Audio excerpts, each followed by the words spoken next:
देखो कितने अच्छे मौसम में बाबा की यूनिवर्सिटी में पढ़ाई हो रही है, सब फ्रेश है। तो आज का हमारा विषय है दिव्य बुद्धि। शरीर को कौन चलाता है? हाँ, आत्मा। और आत्मा में क्या होता है? मन, बुद्धि और संस्कार। जैसे हमारे संस्कार होते हैं, आज तक जैसे भी संस्कार जिसके हैं उसके अनुसार क्या आता है? मन में संकल्प आता है। दुनिया के लोग तो मन को दोषी ठहराते हैं कि मन भागता है, मन घोड़ा है, मन हमें भटकाता है। परंतु वास्तव में जड़ में तो संस्कार है ना। तो जैसे संस्कार होंगे वैसे संकल्प आएंगे। अब अगर किसी टैंक में हरा पानी भरा हुआ है तो उसकी टूटी से कौन सा पानी आएगा? हरा आएगा। अगर गर्म भरा हुआ है तो गर्म आएगा, ठंडा भरा हुआ है तो ठंडा आएगा। तो जैसे संस्कार भरे हुए हैं तो मन रूपी टूटी से वैसा ही संकल्प आएगा। इसीलिए आप देखते हैं कि भिन्न भिन्न आत्माओं को भिन्न भिन्न संकल्प आते हैं। अच्छा, अब संकल्प तो आते ही रहते हैं। आप देखेंगे कि मन का काम ही है संकल्प करना, या संकल्प का ही नाम मन है, ठीक है ना। तो संकल्प तो आते ही रहते हैं। कोई ऐसा समय नहीं है जबकि संकल्प नहीं आते, क्योंकि मन चेतन है, आत्मा चेतन है। अगर मान लो जैसे हठ योगी करते हैं कि संकल्प को रोको, तो संकल्प को आप रोक सकते हैं? हैं? संकल्प को बिल्कुल बंद कर सकते हैं? कोई नहीं कर सकता आप में से। हैं? नहीं, जो प्रश्न है वो बताओ। कोई ऐसी आत्मा इसमें है जो संकल्प को रोक सकती है तो हाथ उठाओ। इतनी भी ताकत नहीं। अच्छा, एक दो में है। हाँ, बहुत अच्छा है। नहीं, सन्यासी नहीं, हम आपसे बात करते हैं। अच्छा भाई, कैसे रोक सकते हो बताओ।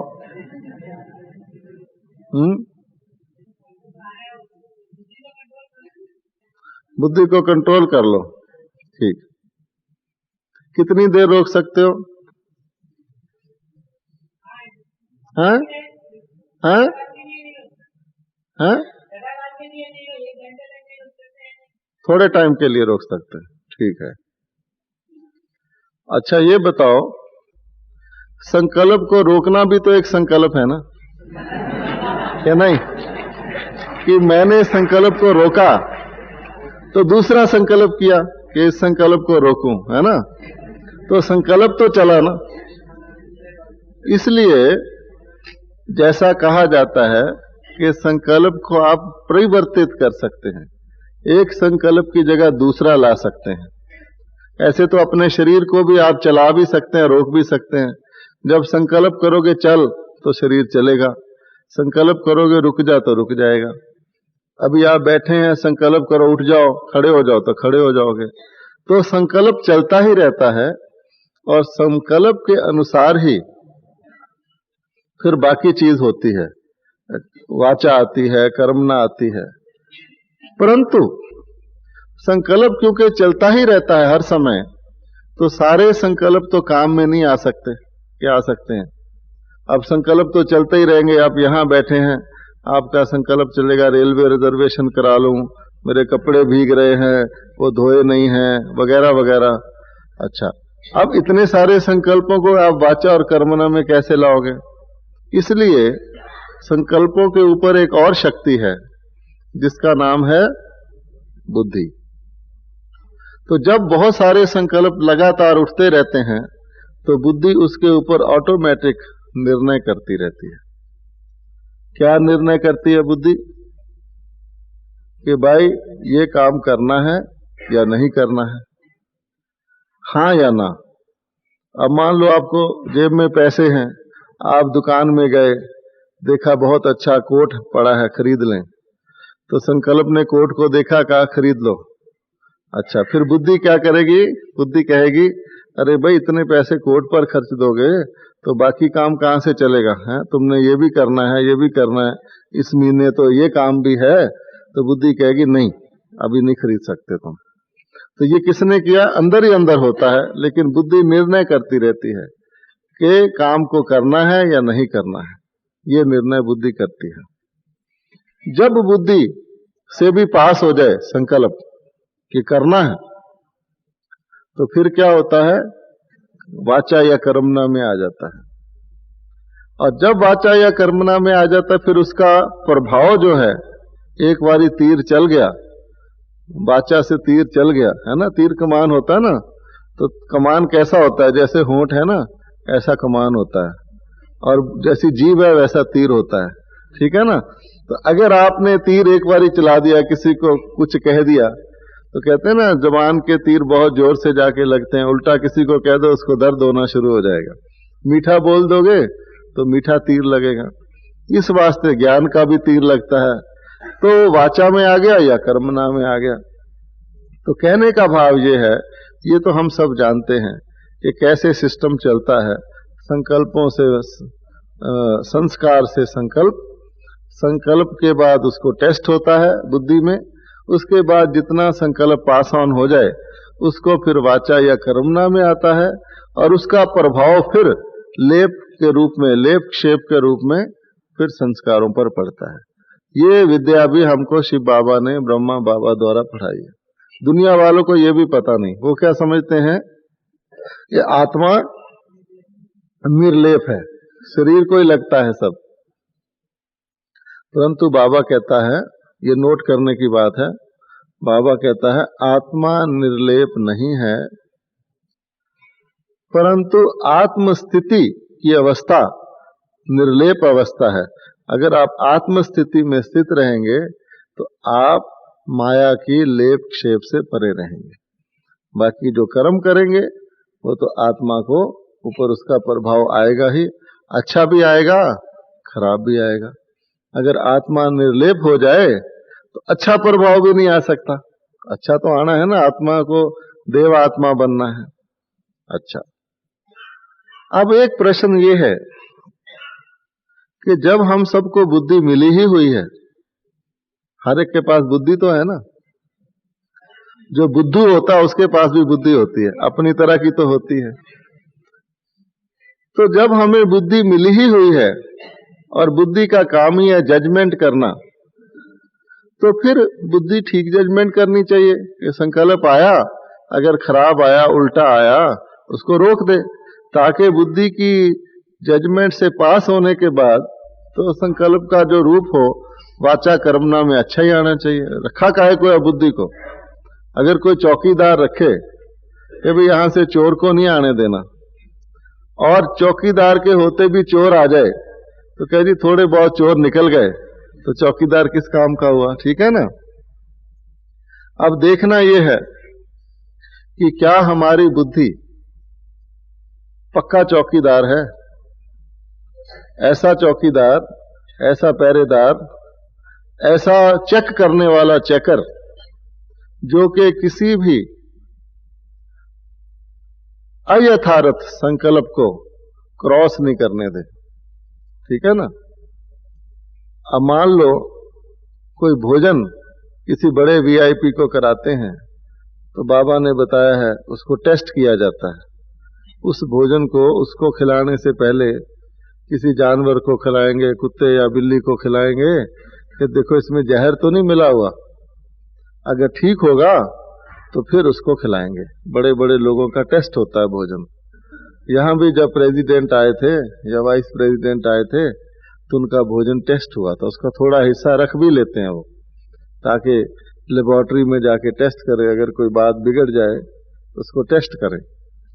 तो बुद्धि जो है वो संकल्प रूपी भोजन को अच्छी तरह टेस्ट करके ही आगे स्वीकार करे। और अगर वो संकल्प अयथार्थ है, व्यर्थ है या विकल्प है या नुकसान करने वाला है तो उसको रोक दे। परंतु प्रैक्टिकल में ऐसा होता है क्या? हमारी बुद्धि सचमुच इतनी पक्की चक्कर है जो कि व्यर्थ संकल्प को, खराब संकल्प को वाचा और कर्मणा में आने से रोक दे? आपका अनुभव क्या कहता है? हैं? जो कहते हैं है वो हाथ उठाओ, जोर से उठाओ, जरा ऊंचा। हाँ, थोड़े हैं, ठीक है। वास्तव में अगर बुद्धि सालम होती, बुद्धि ठीक होती, फिर तो बहुत अच्छी बात थी। परंतु बुद्धि भी जैसी क्वालिटी की आत्मा होती है वैसी क्वालिटी के ही उसके मन, बुद्धि, संस्कार तीनों चीज होते हैं। ऐसा नहीं हो सकता कि संकल्प हो तमोगुणी, मन हो तमोगुणी और बुद्धि, संस्कार हो तमोगुणी और बुद्धि हो सतोगुणी। ऐसा हो सकता है? कोई व्यक्ति कहे कि ये आदमी तो काला है, इसका नाक बड़ा सुंदर है, ऐसा हो सकता है? तो टोटल ही होगा ना जैसा होगा। ये आदमी बुढ़ा हो गया लेकिन इसका हाथ जवान है, ऐसा तो नहीं हो सकता। इसी प्रकार से ये कपड़ा तो पुराना हो गया, इसकी जेब नई है, ऐसा तो नहीं हो सकता। तो अब आप सोच सकते हैं कि क्या वजह है कि बुद्धि का काम निर्णय करना है, बुद्धि का काम हमें बचाना है, कर्म और वाचा में आने से पहले संकल्प को चेक करना है। परंतु फिर भी प्रैक्टिकली आप रोज देखते हैं कि या तो बुद्धि जोर से कोई संकल्प आता है, मन के बहाव में आ जाएगी, संकल्प के बहाव में आ जाएगी, तो क्या कहा जाएगा कि पुराने संस्कार है ना, इसलिए ये काम हो गया। पुराने संस्कारों की फोर्स थी, आदत थी, इसलिए ये काम हो गया।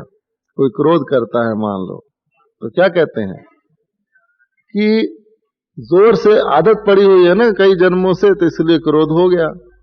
बुद्धि उस वक्त कहाँ थी? बुद्धि से तो पास हुआ ना, कोई घटना आई, सामने आई, परीक्षा आई, तो बुद्धि तो थी ना। पहले संकल्प आया तो बुद्धि तो ऑटोमेटिक फटाफट काम करती है। कोई भी संकल्प, बुद्धि और मन तो साथ साथ रहते हैं। बुद्धि के निर्णय के बिना तो संकल्प हो ही नहीं सकता कर्म में। क्यों? अब मान लो आपने किसी पर क्रोध करना है और बहुत वो बलवान व्यक्ति है, पावरफुल है, या पूरा झुंड है, 10 आदमी आपके सामने खड़े हैं, आपको क्रोध आता भी है, तो आप लड़ने के लिए तैयार भी हो जाए मान लो, तो बुद्धि क्या कहेगी कि भाई इससे लड़ोगे, जरा वासा कुछ करोगे तो पिटाई हो जाएगी। तो बुद्धि कहेगी चुप रहो, अपने क्रोध को अंदर ही रखो, कहेगी ना। इसलिए बुद्धि तो साथ होती है, और वही अगर कोई अकेला व्यक्ति मिल जाए उन 10 में से, तो कहे उस दिन तो तुम ऐसे कर रहे थे, आओ तुमको आज बताते हैं। क्योंकि बुद्धि को पता है, बुद्धि ने निर्णय दिया कि इस वक्त मुकाबला ठीक है।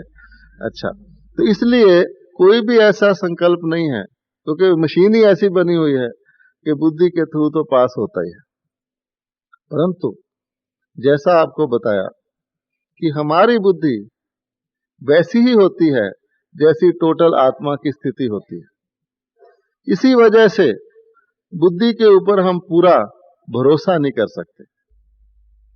वरना आजकल के पढ़े लिखे लोग यही तो कहते हैं धर्म कर्म में क्या रखा है, ज्ञान ध्यान में क्या है जी, रोज रोज जाके क्या करोगे, हमको पता ही है अच्छा क्या है बुरा क्या है, पता ही है। बस यही तो ज्ञान है ना कि अच्छा करो, बुरा ना करो, बुरे से बचने की कोशिश करो, किसी का नुकसान ना करो, बस यही ज्ञान है ना। तो वो समझते हम तो पढ़े लिखे हैं, हमारी बुद्धि में ये बात है, अच्छा क्या है बुरा क्या है हम जानते हैं, तो फिर क्या जरूरत है रोज जाके ये सुने अच्छा क्या है बुरा क्या है, वो तो हमें पता ही है। परंतु यहीं पर वो धोखा खाते हैं कि पता है अच्छा क्या है बुरा क्या है, लेकिन पास हो जाता है बुरा भी और कर्म में आ जाता है, और उसका फल फिर दुख के रूप में भोगना पड़ता है। ऐसा दुनिया में कौन सा व्यक्ति होगा जो सुबह दिन शुरू होने पे ये सोचेगा कि मैं दुख लेकर आऊं, शाम तक दुख इकट्ठा करके लाऊं, अशांति लाऊं, ऐसा तो कोई नहीं। चाहे लोभी है, चाहे क्रोधी है, चाहे कामी है, चाहे कैसा भी है, चाहे बिजनेसमैन है, चाहे कोई है, एम तो उसका यही रहता है कि सुबह उठे हैं, शाम तक दुनिया में जाएंगे, जैसा भी उसकी वृत्ति है, डाकू है, कोई है, तो वो सोचेगा तो यही कि अपना फायदा करके शाम को घर आएंगे। परंतु किसी ना किसी प्रकार का दुख, अशांति उसको घेर लेती है। रोज ऐसा ही होता है, अगले दिन फिर ऐसा सोचता है, क्योंकि उनको इसकी जड़ नहीं पता कि दुख और अशांति का कारण क्या है और दुख और अशांति को दूर करने का तरीका क्या है। इसीलिए वो अपनी बुद्धि पर भरोसा करके अपना काम करते हैं, ठीक है ना। और कहा भी गया है कि दूसरे की दौलत और अपनी अकल ज्यादा दिखाई देती है। हर एक व्यक्ति को अपनी अकल बहुत अच्छी लगती है, बहुत प्यारी लगती है, क्योंकि अपनी है ना, हर वक्त वही काम देती है। इसलिए अकल कैसी भी हो, लेकिन अकल जो है, बुद्धि जो है, वो अपनी बुद्धि बहुत तेज लगती है। यहां तक भी होता है कि भगवान भी जब हमको बुद्धि देने आते हैं तो हम भगवान द्वारा दी हुई बुद्धि को भी अपनी बुद्धि के थर्मामीटर से नापते हैं कि भगवान ने जो बुद्धि दी है ये ठीक है मेरे लिए, इसको स्वीकार करूं या ना करूं। इसका भी कारण यही है कि हम अपनी बुद्धि, हर व्यक्ति अपनी अकल को बहुत अच्छा समझता है, लेकिन ये बुद्धि ही हमें धोखा देती है। अगर सचमुच बुद्धि धोखा देना बंद कर दे तो संस्कार कैसे भी हो, मन में संकल्प कैसे भी आए, लेकिन बुद्धि सालिम है तो हम बच जाएंगे, ठीक है ना। जैसे डिफेंस होता है, 3-4 तरीके से रुकावट की जाती है कि यहां पहले चोर को पकड़ो, नहीं तो यहां पकड़ो, नहीं तो यहां पकड़ो।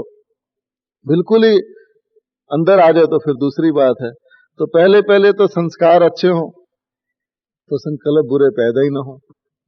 अच्छा पैदा हो गए तो बुद्धि जो है वह उसको रोक दे तो भी हम बच जाएं।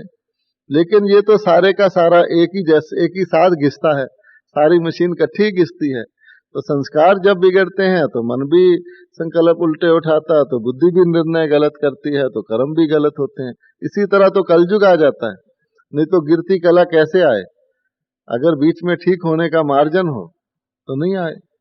जैसे किसी व्यक्ति की 100 रुपया तनख्वाह है, उसका 100 रुपये का ही खर्चा हो तो महीने के एंड में 0 हो जाएगा, फिर 1 से शुरू करेगा।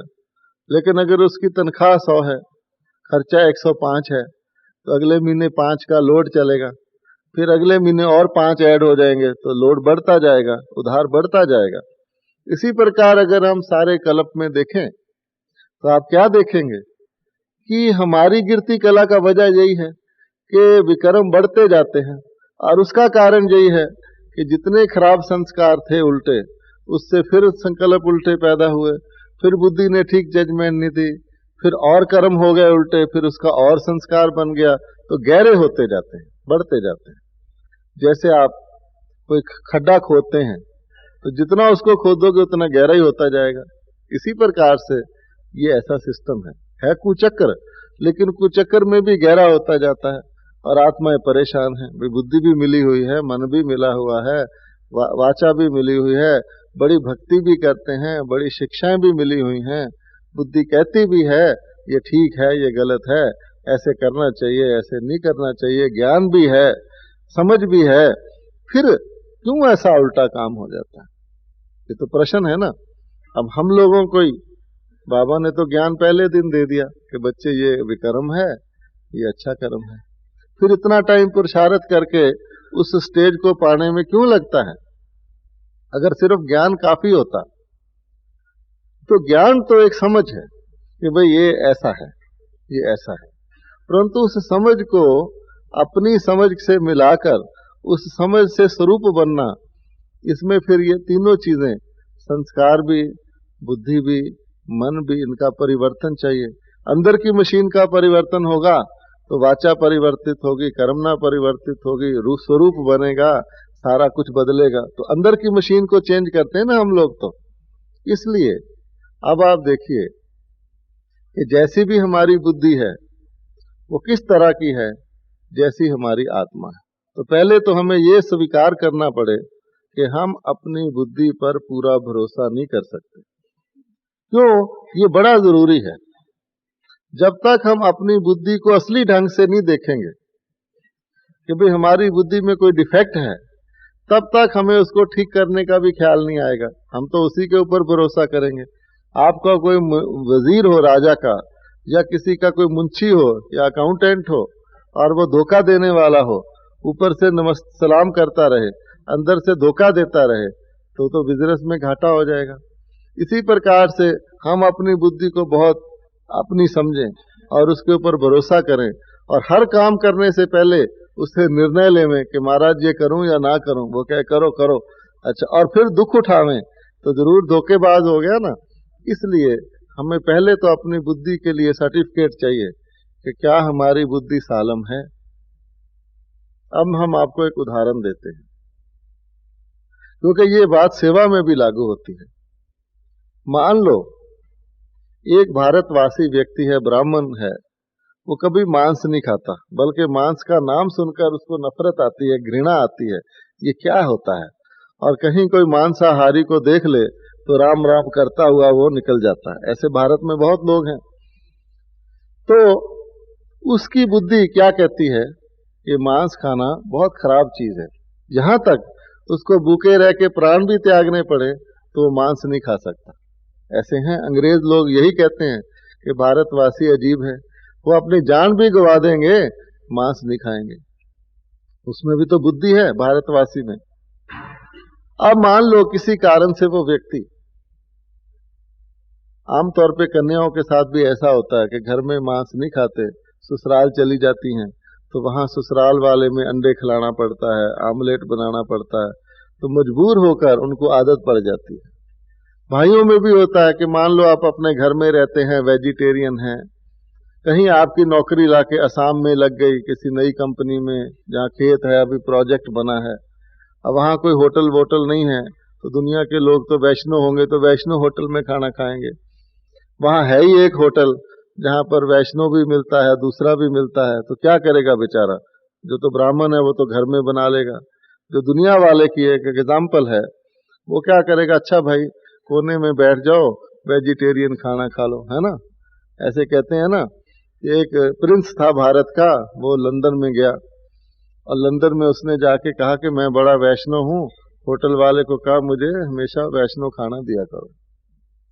एक दिन उसकी सब्जी में हड्डी आ गई, तो उसने कहा ये क्या? तो उसने मालिक को कहा, तो होटल के मालिक ने अपने नौकर को डांटा, देखो तुम्हें कहा था ना हड्डियां निकाल निकाल के रसा दिया करो, आज तुमने ऐसे दे दिया।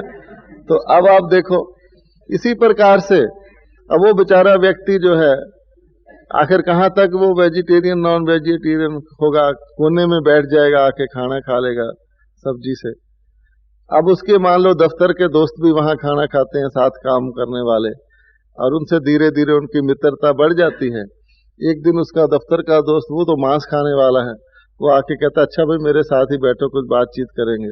तो धीरे धीरे उसकी नफरत घटनी शुरू हो जाएगी और वो कहेगा ठीक है ये मांस खाता है, मैं अपना वेजिटेरियन खा लेता हूँ, साथ बैठ के खाना शुरू कर देगा। अब ऐसे करते करते मान लो किसी दिन वो बीमार हो जाए और उसको उसका वही दोस्त कहे अरे भाई इसकी तरी जो होती है ना, रसा, ये बड़ी ताकत वाला होता है, ये खाओ, आज तुम बीमार हो। अब वो पहले दिन मान लो खाने की कोशिश करेगा तो उसका उल्टा ऊपर को आएगा मन, जैसे उल्टी आती है।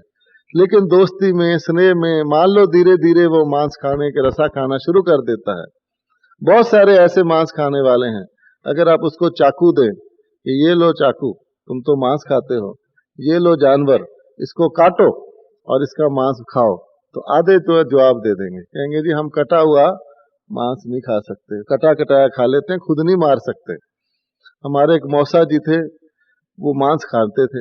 एक दिन किसी ने कहा कि ये मुर्गा ले जाओ और घर में काट के खाना। उन्होंने मुर्गे को काटने की कोशिश की, आधी गर्दन उसकी कटी, वो उछल करके छत से जा लगा तड़प कर। मौसा जी को इतनी घबराहट हुई तो उन्होंने मांस खाना छोड़ दिया। तो क्योंकि वो तो देखते हैं ना, जबकि फिर उनका छोटा एक बच्चा था वो मर गया, तो उनको और भय हो गया कि मुझे पाप लगा है। तो वो लोग तो भक्ति मार्ग में ऐसे करते हैं, परंतु हम आपको ये बता रहे हैं कि बुद्धि कैसे गिरती है। वही बुद्धि जो कहती थी कि मांस खाना बुरा है तो बुद्धि वही। अब सरकमस्टांस बदलने से वो बुद्धि कहती है मांस खाना तो अच्छा है, परंतु आप काट के नहीं खा सकते, वो उसमें भय है। वही बुद्धि एक कसाई की होती है जो कि हर वक्त गाजर की तरह जानवर काटता रहता है।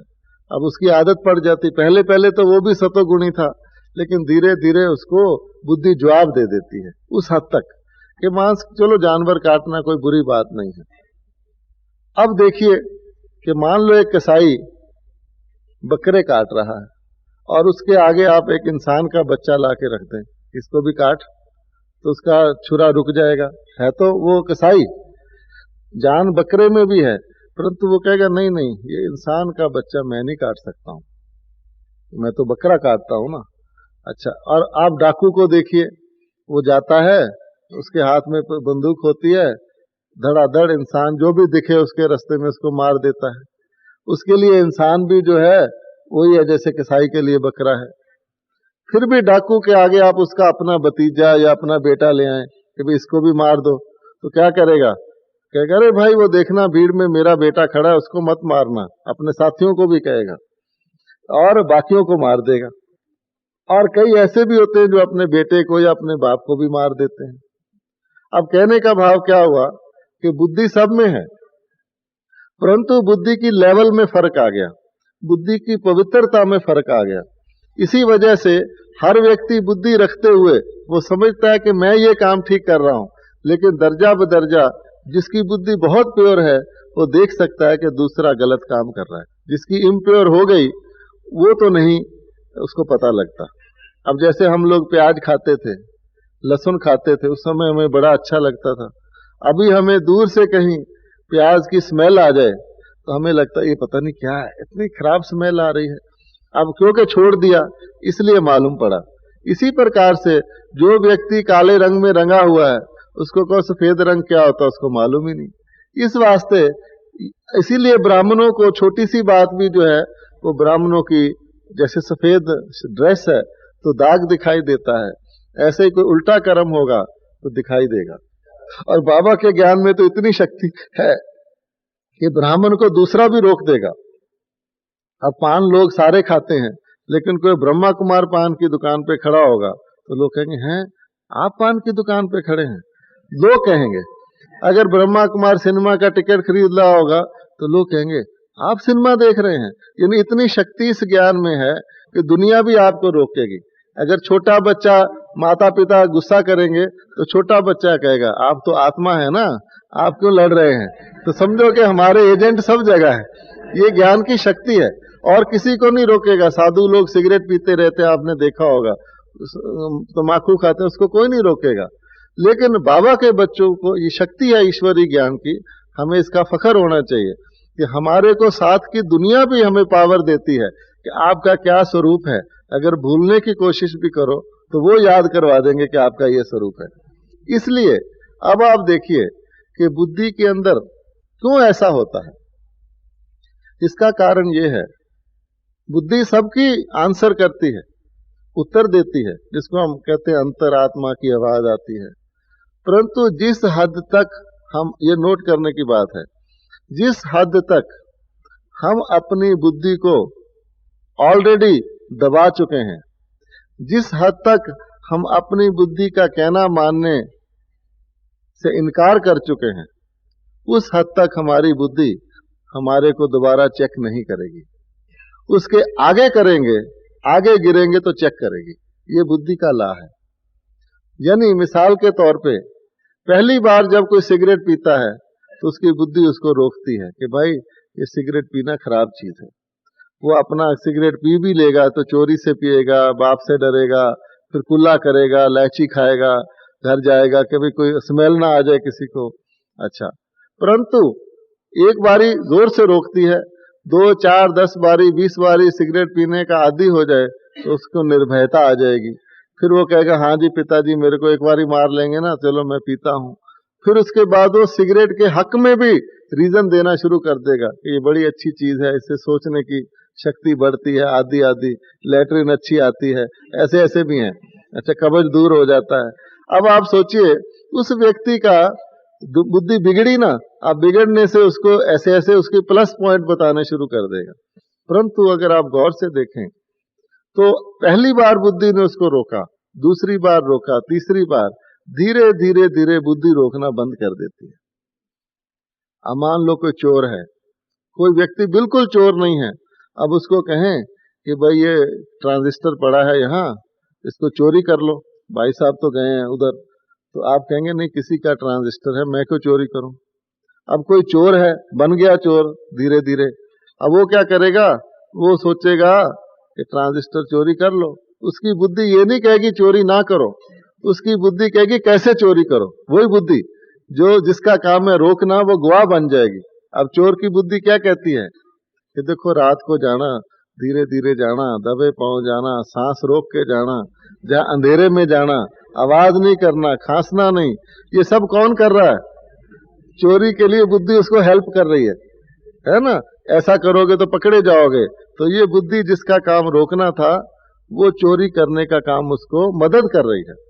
इसलिए बुद्धि जब जवाब दे जाती है, जब आप बुद्धि को दबा देते हैं, 2-4 बार 10 बार कोई दबा देता है, उसके बाद वो बुद्धि उस काम से बंद कर देती है, बल्कि उसकी गुलाम बन के उसकी सेवा लग जाती है, माया की सेवा करने लग जाती है। फिर भी अब मान लो कोई व्यक्ति चोर बन गया, कभी उसने खून नहीं किया, पहली बार रात को एक दिन वो पकड़ा जाता है, तो क्या करेगा? वो कैद हो जाएगा, पकड़ा जाएगा, जेल में चला जाएगा, खून नहीं करेगा। क्यों? कि उसकी बुद्धि कहेगी खून करना तो बहुत बुरी बात है, चोर तो चलो चीज चुराई ना, खून क्यों करूं मैं। परंतु किसी वक्त ऐसे मौके में एक बारी वो खून कर दे, तो पहली बार उसकी बुद्धि कहेगी, खून देखेगा कि ये व्यक्ति मर गया, बड़ा दुख होगा उसको।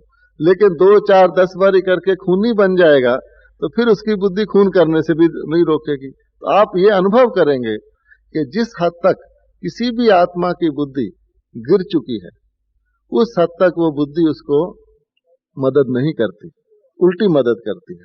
परंतु उसके आगे जब वो गिरता है, तो उसकी अंतरात्मा की आवाज आती है कि ये ना कर। परंतु क्योंकि वो एक तरफ उल्टे तरफ लग जाता है, तो धीरे धीरे वो हर उल्टा काम आगे आगे बढ़ के करता ही जाता है। छोटा चोर बड़ा चोर बन जाएगा, बड़ा चोर डाकू बन जाएगा, डाकू बड़ा डाकू बन जाएगा। अब पहले किसी को मारना बुरा गिनते थे, एक व्यक्ति मर जाए तो सारा मोहल्ला इकट्ठा हो जाता था। अब धीरे धीरे तीर बन गए, फिर बंदूक बन गए, फिर स्टेन गन बन गए, आजकल ऐसे एटम बम बन गए हैं जो सबका सत्यानाश कर देते हैं। तो धीरे धीरे मनुष्य उसको टॉलरेट करने लग गए। पहले एक बार एटम बम का सुनते थे तो कान खड़े हो जाते थे, हैं अब सुनते हैं और बड़ा बन गया तो सुन के थोड़ा सा सुन लेते हैं, बस चुप रहते हैं। कारण क्या है कि धीरे धीरे बुद्धि तमो से तमो प्रधान बनती जा रही है। इस वास्ते ये सारी एग्जाम्पल आपको इसलिए दे रहे हैं कि आपको ये स्पष्ट रहे कि हमें अपनी बुद्धि पर भरोसा नहीं कर सकते। इसी बुद्धि ने हमें यहाँ लाया है। सतयुग की परसों मुरली आई थी, तो बाबा को वंडर लगता है कि मैंने आपको इतनी बादशाही दी, इतनी राजाई दी, इतना हीरे जवाहरात दिए, जन्म जन्मांतर के लिए वर्षा दिया, इतनी अच्छी दुनिया दी, और आपने ये हाल कर लिया, एकदम कंगाल मोहताज, कहाँ गई? तो बाबा को वंडर लगता है। तो बाबा कहते हैं कि मैंने तुम्हें सालम बुद्धि दी। सबसे पहले क्या दिया कि किसी मूर्ख को आप जायदाद भी दे दो तो वो तो घुमा देगा एक दिन में, परंतु बुद्धि दी साथ साथ इस जायदाद को कैसे संभालना। राजा भी अपने बच्चे को पढ़ने के लिए भेजता है। क्यों भेजता है? कि मेरा बच्चा लायक बने, जो बादशाही उसको दूं उसको बढ़ाए, ना कि उसको खत्म कर दे। इसी प्रकार से बाबा भी हमको ज्यादा टाइम किस में लगाते हैं? बच्चे तो हम एक दिन में बन गए, एक सेकंड में बन गए, लायक बनाने के लिए। तो लियाकत किस चीज की है? बुद्धि की। भक्ति में भी आप क्या मांगते हैं? हमेशा हे भगवान, द्वापर से मांगते हैं हमें सुबुद्धि दो, हमारी अकल दो, हमारी बुद्धि जो बिगड़ गई है उसको अच्छी करो, हमारी निर्णय शक्ति बढ़ाओ, है ना। तो ये जो बुद्धि है ये मेन चीज है, क्योंकि इससे ही हम आगे पास ऑन करते हैं। इस चीज को स्वीकार करना है या नहीं करना है, पास ऑन करते हैं। अब आप देखिए कि हमें बाबा क्या देते हैं? श्रीमत देते हैं। मत मैंने क्या होता है? समझ या बुद्धि। अब बाबा कहते हैं कि मन मत पर नहीं चलो, पर मत पर नहीं चलो, शास्त्र मत पर नहीं चलो, गुरु मत पर नहीं चलो, किस पर चलो? श्रीमत पर। तो हमारा कल्याण किससे होना है? अगर हमारे संस्कार बदलने हैं, अगर हमारे मन को बदलना है, अगर हमारा योग लगना है, अगर हमारी धारणा होनी है, अगर हमारा तन मन धन सफल होना है, अगर हमारी सेवा होनी है, अगर त्याग करना है, तपस्या कुछ भी करना है, तो उसका आधार तो श्रीमत ही है ना। अब सवाल ये पैदा होता है कि बाबा हमें इतनी अच्छी श्रीमत देते हैं, उससे बड़ी मत तो कोई है ही नहीं, और वो कल्याण वाली मत है, हमारे ही फायदे की है। बाबा का तो उसमें कोई खास फायदा नहीं, हमारा ही फायदा है। लेकिन अब आप देखिए, बाबा कहता है एक नहीं लेगा दूसरा लेगा, जिसको लेना है उसको लेगा ही लेगा। तो बाबा तो न्यारा हो जाता है देकर। अब हम देखें कि जब हमारे फायदे की चीज हमें मिल रही है, तो उस चीज को हमारे घर में जाने के से, हमारे पर्स में जाने से, हमारे स्टॉक में जाने से कौन रोकता है?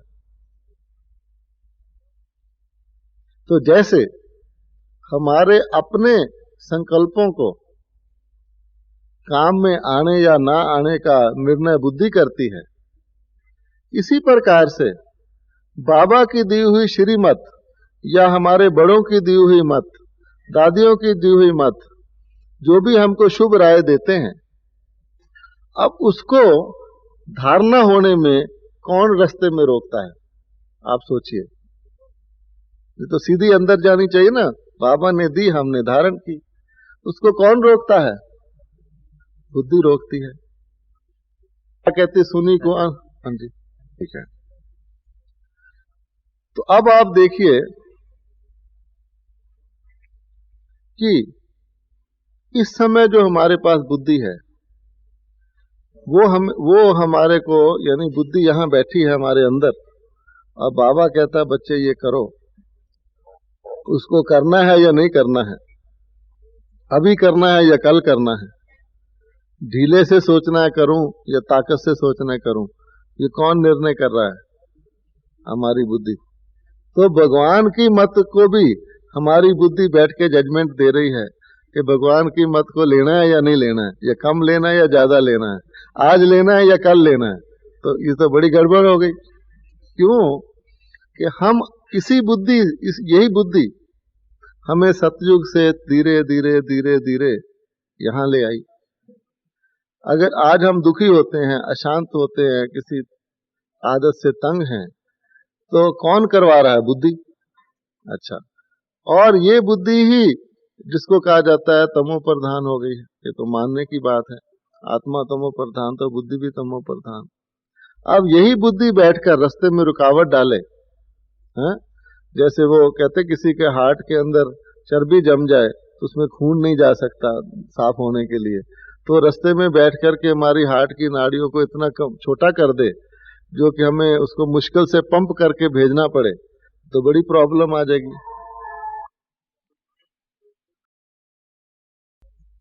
तो जो बाबा कहते हैं कि माया जो है बहुत मीठे मीठे रूप से आती है, बहुत सूक्ष्म रूप से आती है, और जैसे चूहा होता है फूंक मार के काटता है, इसी प्रकार से ईश्वरी रूप से आती है। इसी प्रकार से माया के आने का एक रूप ये है कि व्यक्ति अपने को सेफ समझता रहे, लेकिन वो सेफ ना हो। ठीक है ना? हम समझे कि हमने अपने सारे दरवाजे खिड़कियां बंद करे हुए हैं और चोर अंदर नहीं आ सकता, और चोर हमारे ट्रंक के अंदर छुप के बैठा हुआ हो, तो क्या होगा? है इसी प्रकार से ये बुद्धि हमारे अंदर की चीज है। हम माया को बाहर ढूंढ रहे हैं कि भी माया कहीं इधर उधर दिखेगी तो हम संभाल लेंगे, और माया तो अंदर ही बैठी है, मशीन खोलकर वो बुद्धि के रूप में बैठी है।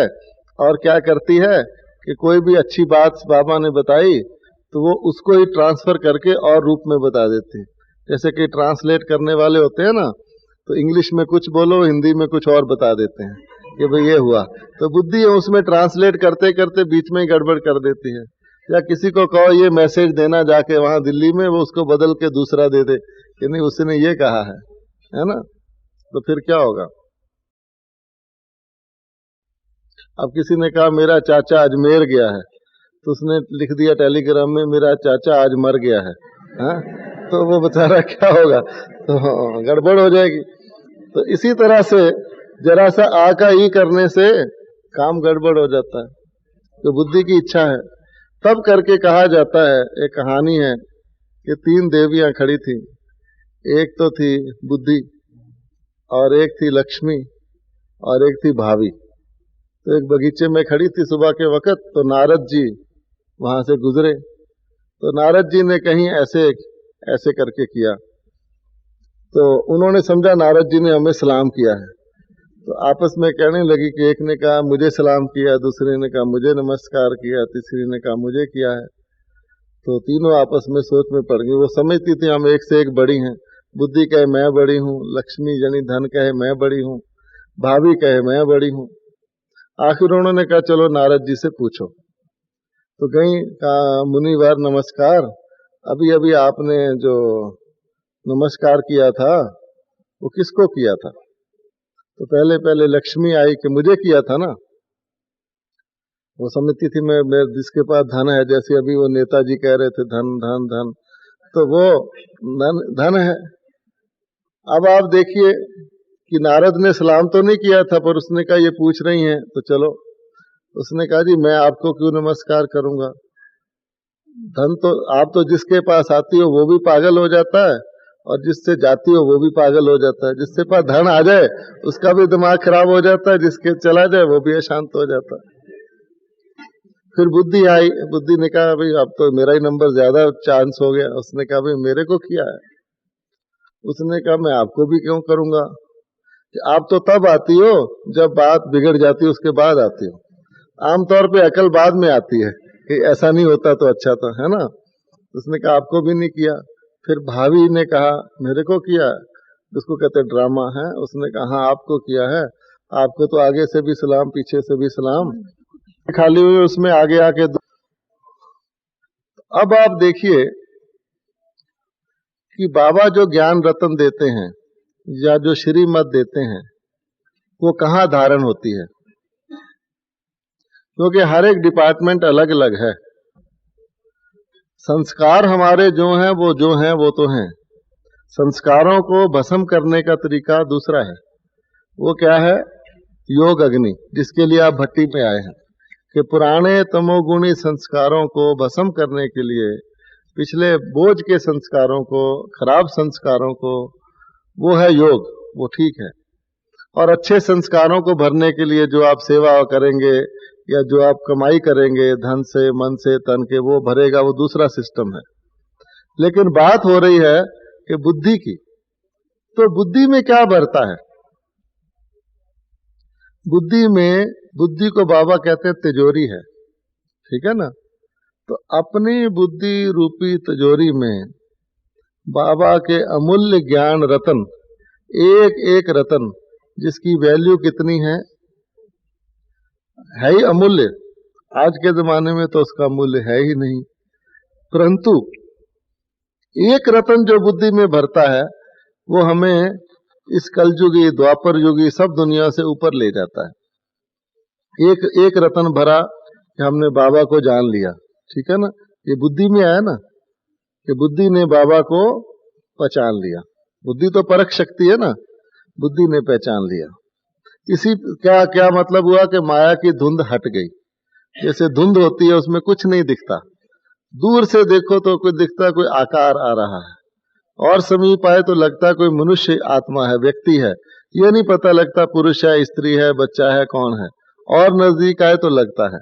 तो बुद्धि ने ये सबसे बड़ी परख, एक रतन जो सबके पास धारण हुआ वो क्या है? कहते हैं ना सखीरी मैंने पाए 3 रतन, तो पहला रतन कौन सा पाया?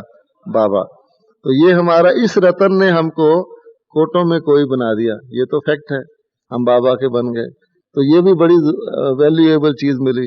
लेकिन 3 रतन थोड़ी पाने हैं, हमें तो अनेक अनगिनत रतन जो कि चमकते रहें, क्योंकि हमारा जो रतन जड़े ताज होता है उसमें कितनी मनियां चमकती है, महलों में कितने रतन चमकते हैं, वहां तो मखमल के जूतों में भी रतन चमकते हैं। अब आप सोचिए इतने रतन हमने इकट्ठे करने हैं जो स्थूल में वहां मिलेंगे, यहाँ ज्ञान के रूप में, तो ये कहाँ धारण होंगे? बुद्धि रूपी तिजोरी में। अब बुद्धि रूपी तिजोरी में अभी क्या रखा हुआ है? अभी हमारी बुद्धि रूपी तिजोरी में क्या है? आसुरी चीजें रखी हुई हैं, है ना। जैसे 2 नंबर का पैसा होता है ना लोगों की तिजोरियों में, व्यापारियों की, तो होगा होगा बहुत, लेकिन उसका भय लगा रहेगा कि अभी इनकम टैक्स वाला आ जाएगा, अभी कोई इंस्पेक्टर आ जाएगा, अभी मेरे बेटे ले जाएंगे मुनीम जी को।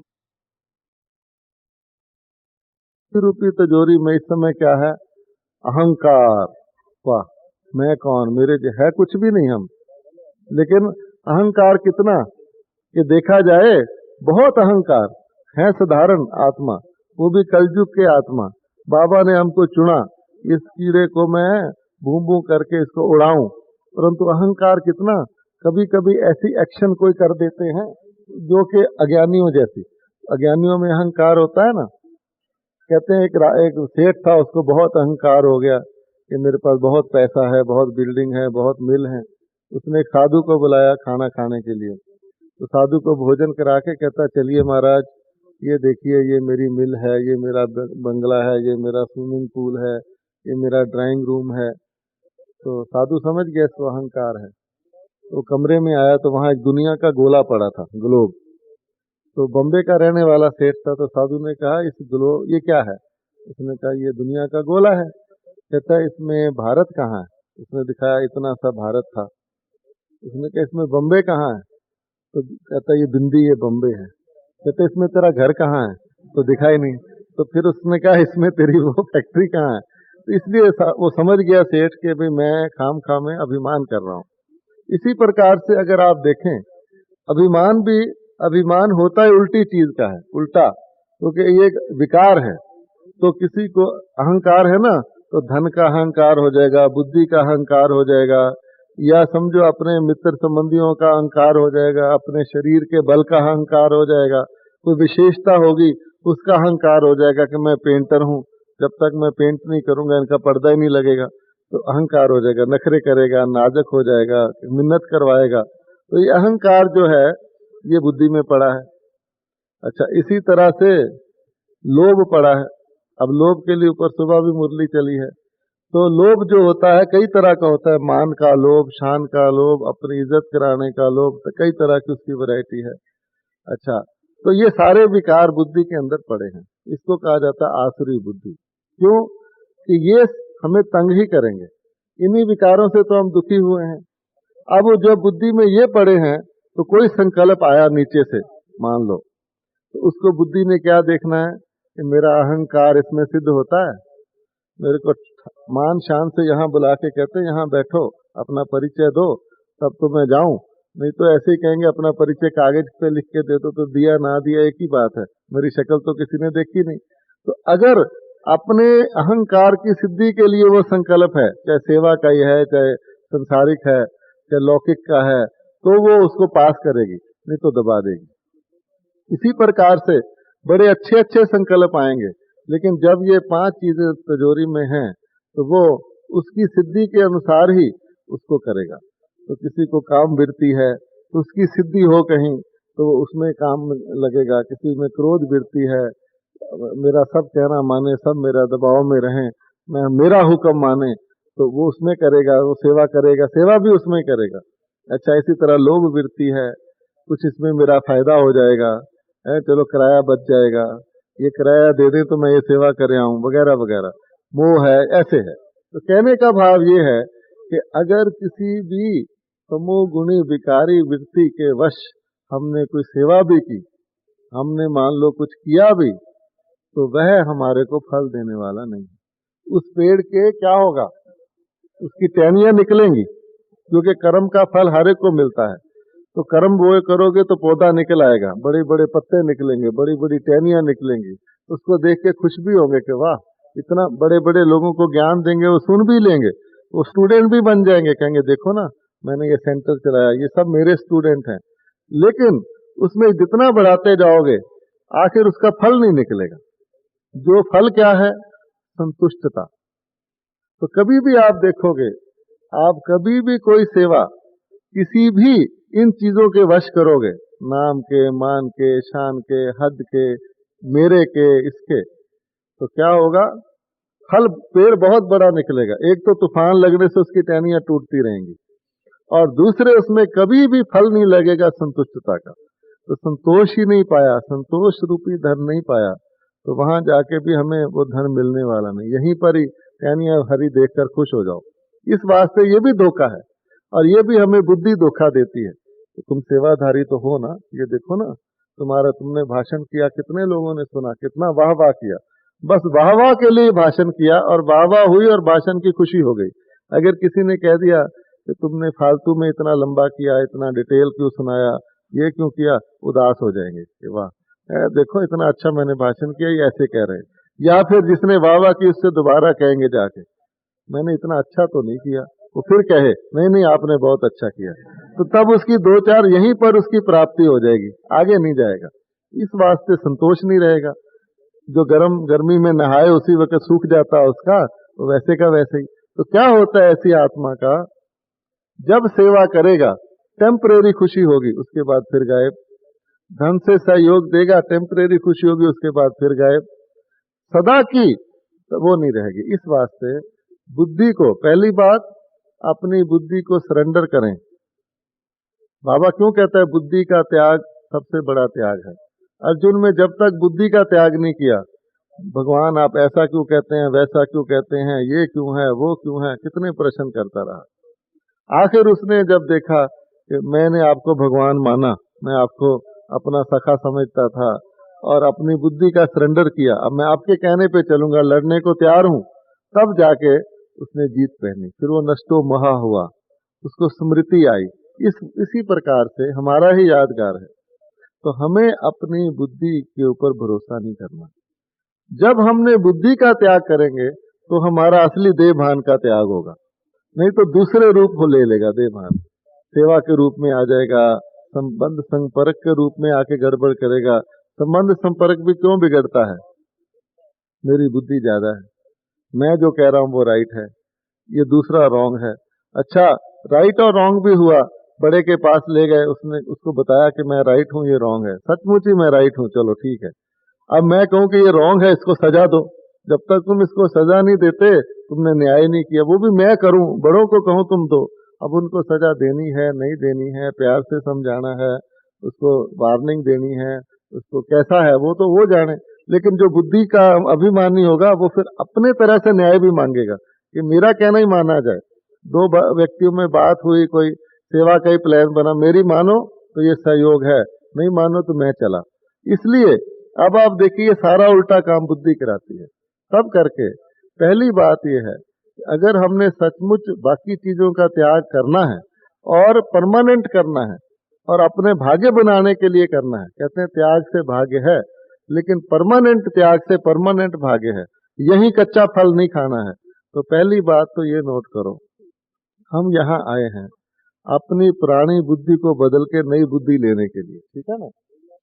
अलादीन के लिए भी दिखाते हैं, अलादीन पुराना चिराग ले लेता था, नया चिराग दे देता था। इसी तरह से पुरानी आत्मा, अल्लाह अव्वल दीन, उसको अलादीन कहा जाता है कि भगवान जो पहला धर्म स्थापित करता है, वो ऐसे जादू के चिराग देता था जिसको रगड़ो जो चीज मांगो वो मिलेगी। ऐसी कहानियां है ना। तो ये हमें सब प्रकृति दासी तब होगी, सर्व प्राप्ति तब होगी, पहले हम अपने पुराने चिराग को सरेंडर करने को तैयार हों, क्योंकि उसी तिजोरी में नया चिराग भरना है।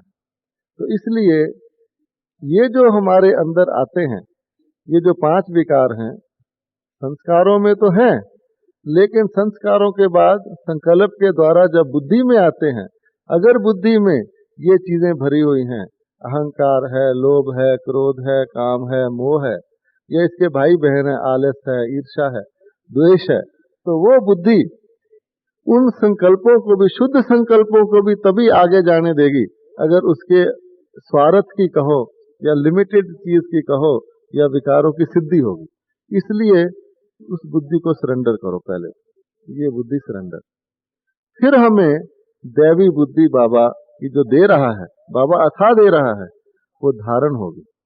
वरना जैसे फटा हुआ झोला होता है, उसमें ऊपर से डालते जाओ, नीचे से निकलता जाएगा। थोड़ा बहुत 1-2 रतन रहे, बचे भी, या वो रतन बचे साथ में अहंकार भी बचा हुआ है, साथ में क्रोध भी बचा हुआ है, तो किसी ने उधार भी देना हो और उसके पास धन भी हो तो बैलेंस तो बराबर ही होगा ना।